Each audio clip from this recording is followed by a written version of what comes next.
Pemirsa, senang rasanya bisa bertemu kembali dengan pemirsa dalam program acara Kupas Kelapa. Program acara Kupas Kelapa adalah sebuah program acara yang mengetengahkan mengenai apa itu buah kelapa, bagaimana pemanfaatan buah kelapa, dan aplikasinya dalam kehidupan kita sehari-hari. Baik pemirsa, kita masih ditemani oleh narasumber tetap, yaitu Bapak Wisnu Garjito. Assalamualaikum Pak Wisnu. Waalaikumsalam Mas. Apa kabar? Baik, Wisnu? baik. Sukses selalu Pak Wisnu ya. Terima kasih. Pak Wisnu, dalam episode kali ini kita akan membahas mengenai apa Pak? Saya prefer kita membahas mengenai the science of coconut oil atau pengetahuan tentang minyak kelapa. Pengetahuan tentang minyak kelapa. Saya jadi ingat dengan artikel yang sering saya baca Pak Wisnu. Minyak kelapa ini sering menjadi semacam anak tiri Pak ya, atau menjadi second option ketika dibanding minyak-minyak yang lain. Itu seperti apa Pak? Iya, begini ya, memang minyak kelapa itu dulu sebelum Perang Dunia Kedua itu sangat terkenal. Amerika, Eropa, Asia semuanya menggunakan minyak kelapa sebagai sumber nutrien dia. Jadikan minyak goreng, jadikan mentega, ya, belum margarin dan lain-lainnya. Tapi sejak Perang Dunia II berakhir, ini jadi culprit nih, jadi anak tiri atau residivis atau penjahat gitu, dijelek-jelekan. Jadi tahun 1950 itu sains tentang saturated fat atau minyak jenuh itu muncul. Setiap orang dari kalangan kedokteran bilang ini penyebab stroke, penyebab darah tinggi, penyebab heart attack ya, serangan jantung segala macam itu karena adanya minyak goreng jenuh ya, saturated fat.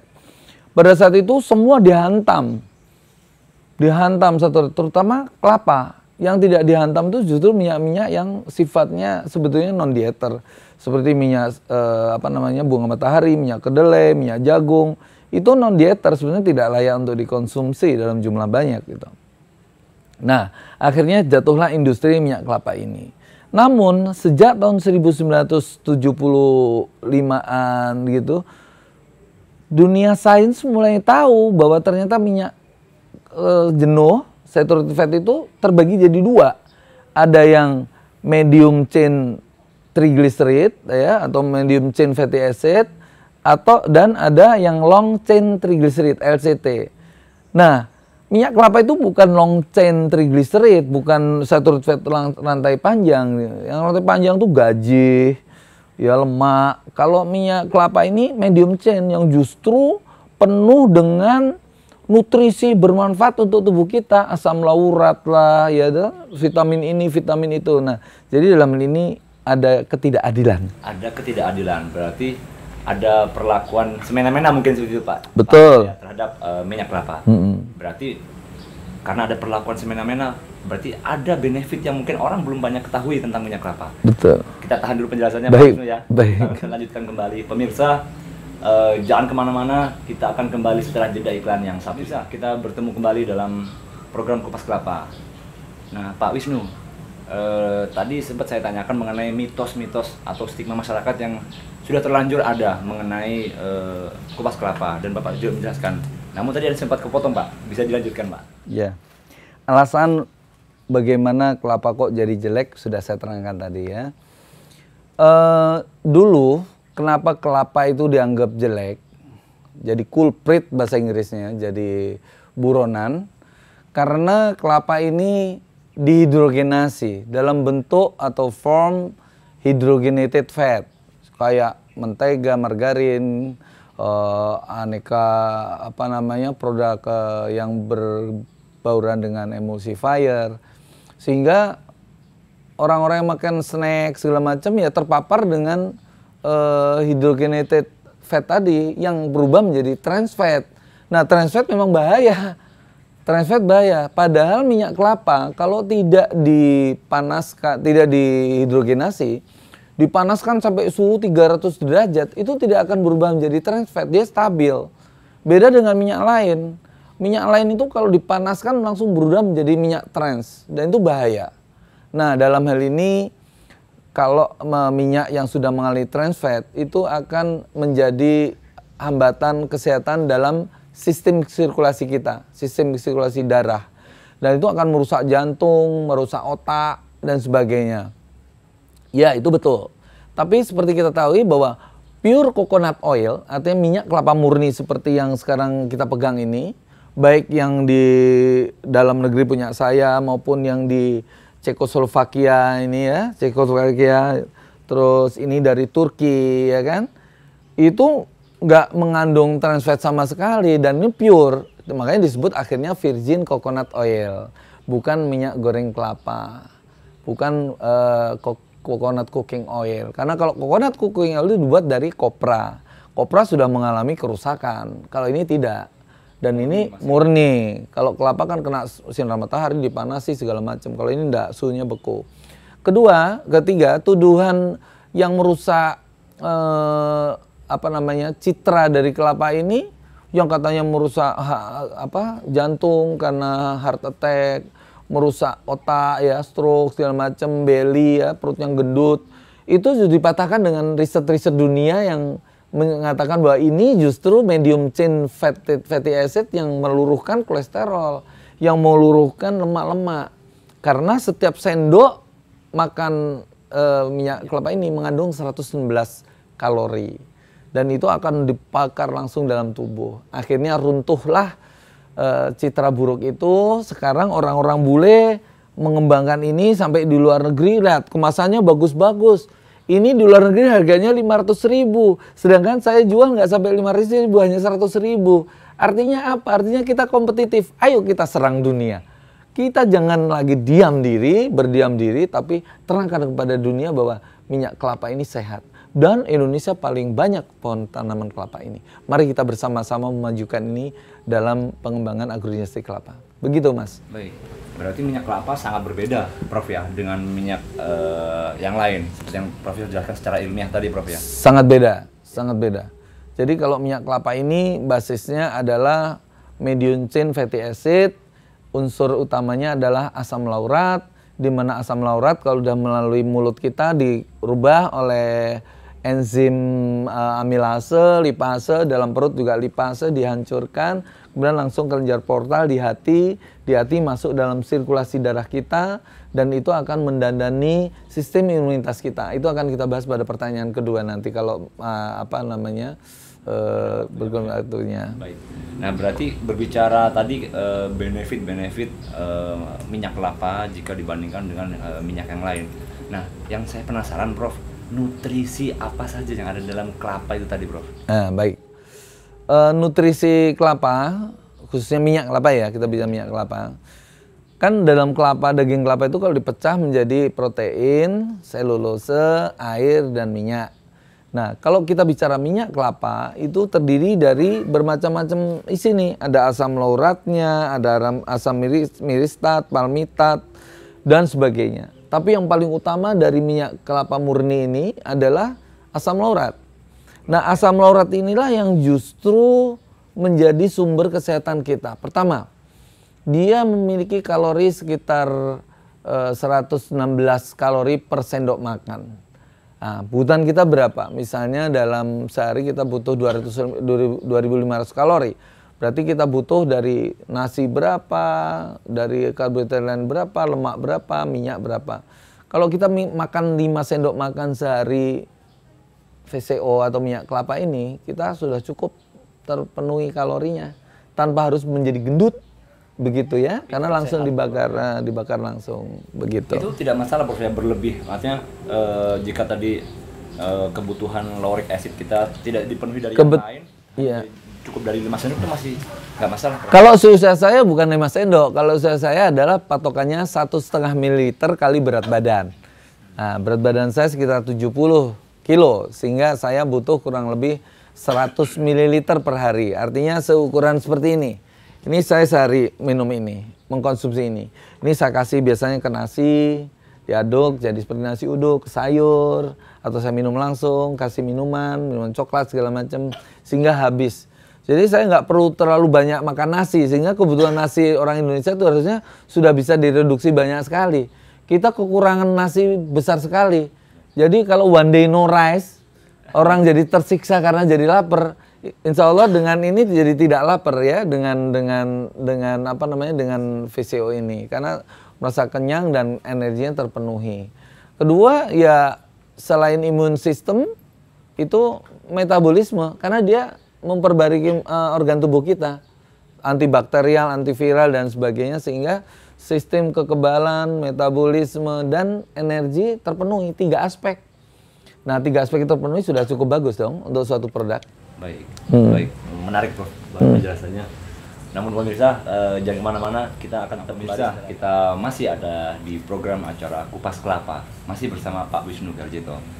Nah Pak Wisnu, ada yang ingin saya tanyakan kembali. Berdasarkan pembahasan di segmen sebelumnya, bahwa mengapa sih minyak kelapa itu memang harus berbeda, dan kira-kira kegunaan minyak kelapa dalam kehidupan kita sehari-hari seperti apa Pak? Baik, terima kasih.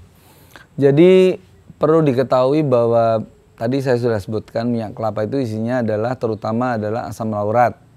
Ya, asam laurat itu kalau dalam tubuh dirubah menjadi monolaurin. Tapi ingat, bukan hanya asam laurat yang ada di kelapa itu. Ada miristin, ada palmitin, ada stearin, ya, ada macam-macam, banyak sekali. Nah, yang paling penting dari itu semua adalah bahwa minyak kelapa ini gunanya untuk mengabsorb beberapa unsur nutrisi makanan, terutama vitamin ke dalam tubuh. Dan untuk mengabsorb minyak ini, tubuh nggak perlu energi atau effort yang terlalu berat, karena dengan sendirinya dia akan masuk ke dalam sistem sirkulasi darah dan menuju ke kelenjar portal ke hati. Dan di dalam hati inilah dia digunakan, disimpan, dan disimpannya tidak sebagai LCT seperti LCT ya, long chain triglyceride atau gajeh ya. Beda lemak dengan minyak tuh di situ. Kalau lemak itu di dalam suhu kamar dia membeku kayak gaje gitu ya. Tapi kalau minyak itu dalam suhu kamar itu cair. Padahal suhu kamar cuma 27 derajat. Sedangkan tubuh kita 35 derajat, 36 derajat. Artinya belly, lemak di perut, di tangan, di dagu itu sebetulnya bukan dari kelapa. Itu dari gaje, dari komponen yang lain gitu. Nah, artinya ini juga akan tidak menimbulkan clog. Clog itu bahasa kedokteran intinya itu penyumbatan. Jadi yang menyumbat itu justru kolesterol, lemak-lemak rantai panjang, hydrogenated fat ya. Snack food itu banyak sekali mengandung hydrogenated fat. Nah, oleh karena itu minyak kelapa disebut dieter oil atau minyak makan. Sedangkan minyak yang lain itu non dieter, sebetulnya tidak layak untuk dimakan. Karena kadang-kadang binatang lainnya tidak mau makan itu tanamannya, kita malah makan. Nah, jadi di sini jelas beda minyak kelapa dengan minyak-minyak lain. Minyak kelapa ini adalah minyak yang berbasis kepada medium chain triglyceride atau trigliserida rantai sedang. Atau bahasa lain MCFA, medium chain fatty acid. Oleh karena itu, kenapa ini digunakan untuk susu-susu bayi? Kalau susu mahal, perhatikan. Di dalam kaleng susu mahal, pasti di dalamnya ada mengandung MCFA atau MCT. Itu minyak kelapa. Seperti itu. Nah, kenapa kok susu bayi perlu ditambah MCFA? Karena sapi sama ibu beda. Ya, yang dianjurkan kan minum susu ibu. Nah, susu ibu itu ada monolaurinnya, ada asam laurat. Sapi nggak ada. Nah, seperti itulah. Nah, kemudian minyak ini akan masuk ke dalam liver, kemudian akan dipotong-potong dia. Dipotong-potong kecil-kecil, disebar ke seluruh tubuh untuk menjadi sumber energi ke otot-otot kita. Jadi dikirim ke tangan, ke kaki, ke segala macam, ke otak untuk menjadi sumber energi untuk hidup. Kemudian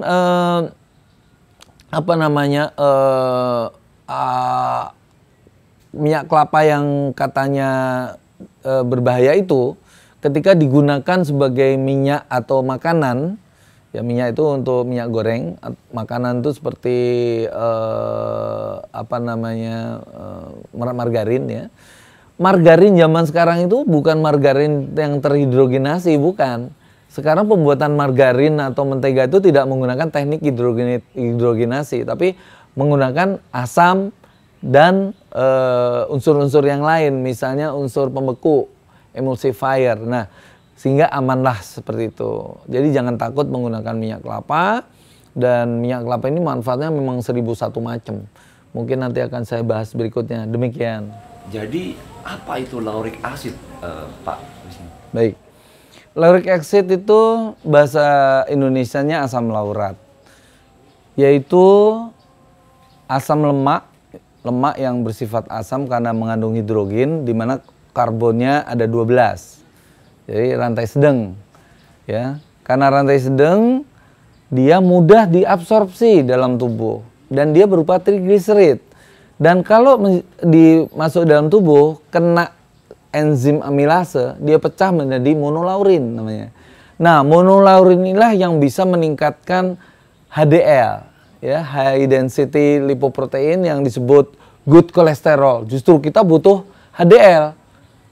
Ya, jangan takut dengan kolesterol. Kolesterol bagus itu HDL. Kalau LDL ya. Nah, jadi dengan memakan VCO atau minyak kelapa, justru HDL kita meningkat.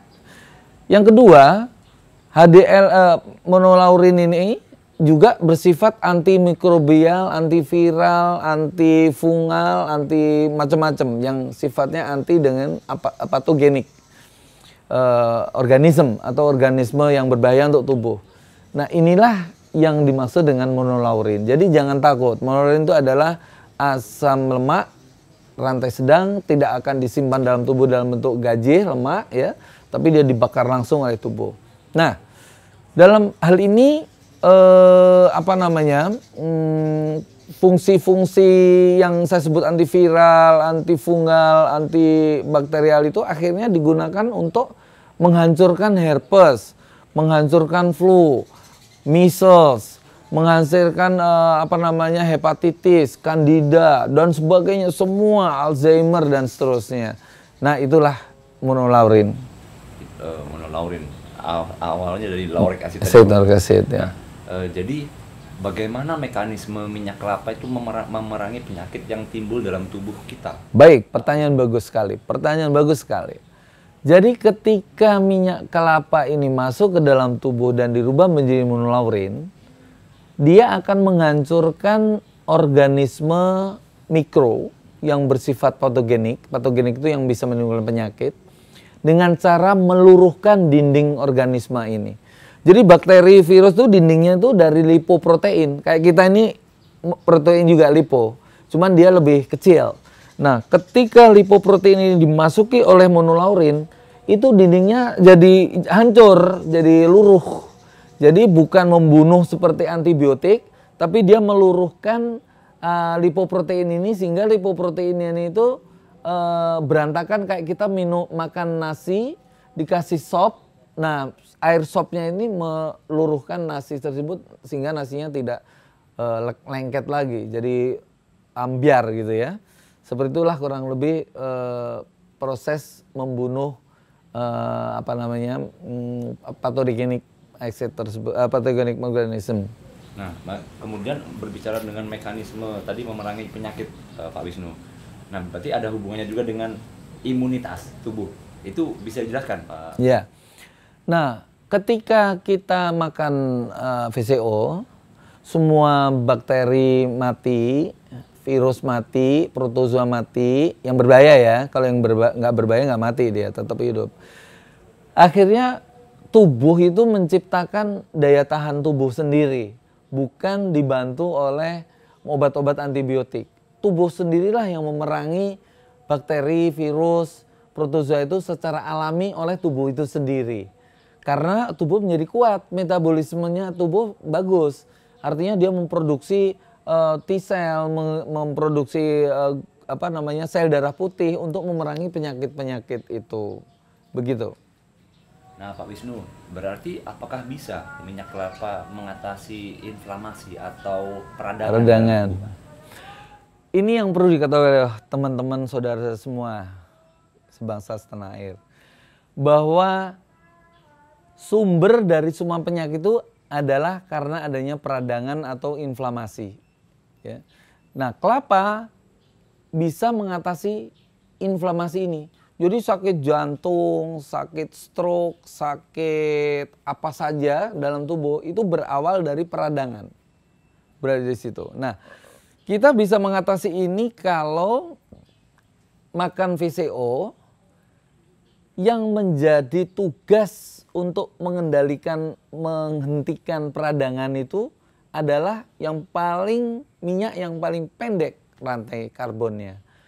Ya, yang paling pendek atau sedang itu ya paling gampang jobnya itu, tugasnya itu diserahkan ke lauric acid. Nah, lauric acid itu banyak di VCO, ya, di kelapa 50%, di minyak zaitun itu 25%, di habatus sauda itu 3%, dan di susu ibu itu 2%. Tinggal pilih mana yang paling banyak. Yang paling banyak kelapa. Nah, ketika itu diabsorb, itu yang diabsorb bukan hanya energi saja, bukan karbohidrat, tapi juga di situ ada nutrisi lain seperti kapur untuk tulang kita, vitamin A, D, E, K itu adalah vitamin-vitamin yang larut dalam minyak. Dia tidak larut dalam air. Yang larut dalam air adalah vitamin B dan C. Sehingga orang makan tapi tidak diabsorb, dibantu dengan minyak kelapa, ya sarua jeung bohong, terbuang itu. Nggak bisa diserap, ya absorpsinya terbatas karena memang tidak larut dalam minyak. Nah, kalau Anda makan, dalam makan itu nasinya dikasih VCO, sayurnya dikasih VCO, itu vitamin A untuk mata, vitamin D untuk tulang, vitamin E untuk kesuburan, vitamin K untuk daya tahan tubuh, itu terserap tubuh sempurna. Oleh karena itu absorpsi sempurna itu kalau bisa dibantu oleh agen pelarut, yaitu minyak kelapa, paling murah. Kita bisa murah, terdapat di mana-mana. Kenapa kita mesti minum vitamin A, B, C, D, E yang itu? Kalau kita minum vitamin itu pun kalau dia tidak dibantu penyerapan ke dalam ususnya oleh minyak, nonsens, percuma. Jadi tolong ini dipahami bahwa vitamin yang masuk ke dalam pencernaan kita, kalau tidak dilarutkan dulu dalam minyak yang nggak bisa terabsorpsi dengan baik, itu masalahnya. Sehingga ketika absorpsi ini bagus, maka kita akan terhindar dari penyakit Alzheimer, penyakit jantung, penyakit stroke, diabetes, penyakit apa saja. Kecuali orang-orang yang sudah mengalami kerusakan organ tubuh dari waktu muda, ya. Tapi kalau dari muda udah dibiasakan makan sehat, tidak akan mengalami penyakit ini. Jadi begitu, Mas. Yang jelas, sekali lagi, ketika kita bicara inflamasi, peradangan, jantung yang membengkak, pembuluh jantung yang mengeras, ya toh, otak yang pembuluhnya keras sehingga bisa stroke, bisa pecah, itu semata-mata karena timbulnya peradangan. Peradangan itu bisa dari bakteri, bisa virus, dari mana-mana, dan dari makanan, dari kolesterol, plak. Nah, ini harus dilawan dengan berbagai macam nutrien yang kita punya. Di antaranya adalah A, D, E, K. Vitamin A, vitamin D, vitamin E, dan vitamin K. Demikian, Mas, kira-kira. Dan itu terdapat dalam lauric acid tadi, Pak. Lauric acid yang ada dalam minyak kelapa. Dalam minyak kelapa. Berarti minyak kelapa juga bisa bersifat preventif, Pak, ya. Artinya preventif. kita konsumsi sehari-hari saja. Justru harus preventif. Pak, ya. Kalau kuratif lebih mahal biayanya. Iya, baik. Kita break dulu, pemirsa. Jangan kemana-mana, karena di segmen terakhir saya akan meminta Pak Wisnu untuk memberikan konklusi secara singkat mengenai bahasan tema kita pada episode kali ini. Jangan kemana-mana, kita kembali setelah yang satu ini. Baik pemirsa, kembali lagi bertemu di segmen terakhir dalam program Kupas Kelapa, episode pengetahuan tentang minyak kelapa. Nah, Pak Wisnu, bisa disimpulkan secara singkat apa yang kita bahas dalam episode kali ini? Ya, saudara-saudara sekalian yang saya hormati dan saya cintai, tema kita sekarang kali ini adalah pengetahuan tentang minyak kelapa. Masih dasar, nanti kita urai lebih dalam lagi. Tapi kesimpulan pertemuan kita kali ini adalah bahwa minyak kelapa sangat berbeda dengan minyak-minyak yang lain. Pertama itu, minyak kelapa adalah minyak dieter, artinya minyak untuk dimakan. Kalau minyak yang lain itu bukan minyak dieter, non-dieter. Coba perhatikan deh. Pohon kelapa buahnya bisa dimasukin bajing, dimakan tikus. Tapi apakah yang lain dimakan? Itu perlu dipertanyakan, ya. Yang kedua, dalam minyak kelapa itu terdapat banyak nutrisi yang justru esensial untuk tubuh kita. Tanpa elemen esensial dalam tubuh kita akan sakit. Misalnya, ketika kita bicara avitaminosis atau kekurangan vitamin, maka peran minyak kelapa adalah melarutkan vitamin-vitamin yang larut dalam minyak seperti vitamin A, vitamin D, vitamin A, E, vitamin K. Kita mau mata kita sehat, kita makan wortel, kita makan banyak sayuran yang mengandung vitamin A, tetapi tidak disertai dengan minyak kelapa. Maka vitamin A yang berbentuk karotenoid dan beta karotenoid itu tidak bisa larut. Sehingga kita mengharapkan kita sehat dengan makan sayuran dan buah, tapi nyatanya kita loss semua. Ketiga, minyak kelapa bukanlah penyebab penyakit. Justru minyak kelapa adalah minyak yang tidak mengandung minyak jenuh rantai panjang, tapi minyak yang mempunyai rantai sedang, yaitu medium chain triglyceride. Demikianlah kira-kira yang bisa saya simpulkan, sehingga kalau Anda mengatakan bahwa kelapa, santan kelapa, minyak kelapa berbahaya untuk tubuh, itu tidak berdasar sama sekali dan tidak berbasis riset. Dan pada kenyataannya orang-orang Asia, Polinesia hidup sehat justru dengan mengkonsumsi kelapa. Justru orang-orang Polinesia, Asia yang meninggalkan minyak kelapa dan santan kelapa mengalami sakit degeneratif. Demikian kesimpulan saya kali ini. Baik, terima kasih Pak Wisnu telah menyempatkan waktu bisa berbagi informasi kepada pemirsa di rumah mengenai apa itu minyak kelapa dan pengetahuan-pengetahuan di dalamnya.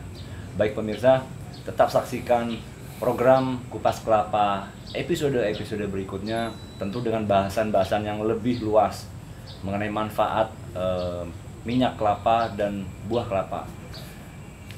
Terima kasih telah menyimak acara kami.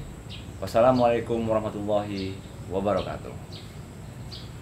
Terima kasih, Prof. Terima kasih.